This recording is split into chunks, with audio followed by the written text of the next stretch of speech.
Globalization has really changed the way we live and think. It's amazing how one country's decision can affect millions of people far away, and yet we don't always realize how connected we are. But tell me, what do you think are the real effects of this phenomenon on international community and on Colombia? Real is not just about economic or technology, because globalization also includes politics, culture, and power.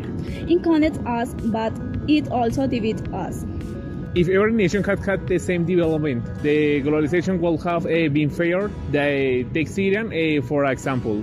It began in 2011 as local protest, but it quickly became an international conflict. Foreign powers' internet and money and weapon flows across borders thanks to global networks. Over 20 million people were displaced that globalization toward local conflict to global.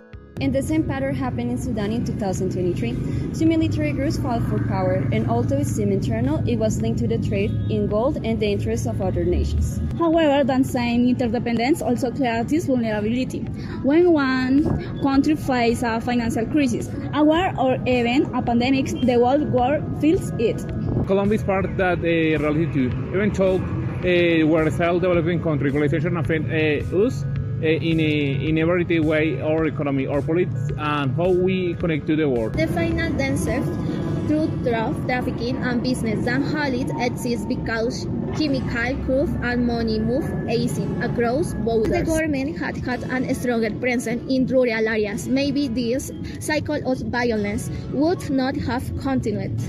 Globalization has made information spread faster than ever, and while that's a good thing, it has also divided societies around the world. Just look at the United States. During the 2016 elections, social media, platforms like Facebook and Twitter were used to manipulate opinions. In Brazil, during the 2018 and the 2022 elections, misinformation spread on WhatsApp, creating tension between political groups. And Colombia has escaped that during the 2019 and 2021 protests, we saw two very different sides of society to escape for change and thus fearing instability.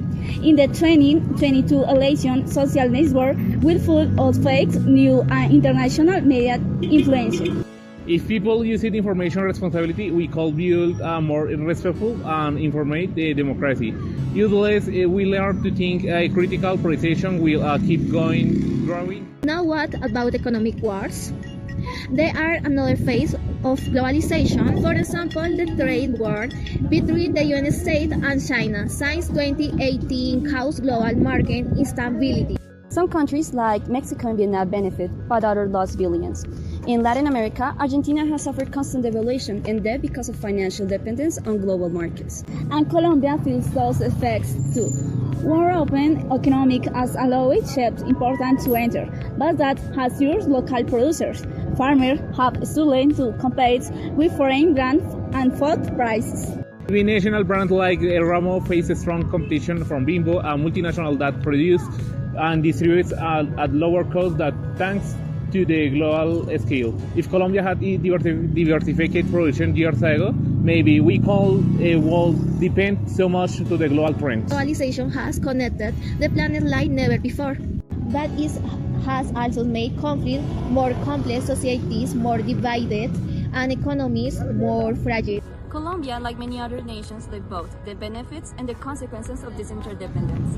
In this global world, the question isn't where we're connected, it's who we're learning to live within that connection. Documentary made by Ivonne Gómez, Claudia Aldana, Geraldine Díaz, Jason Cedeño.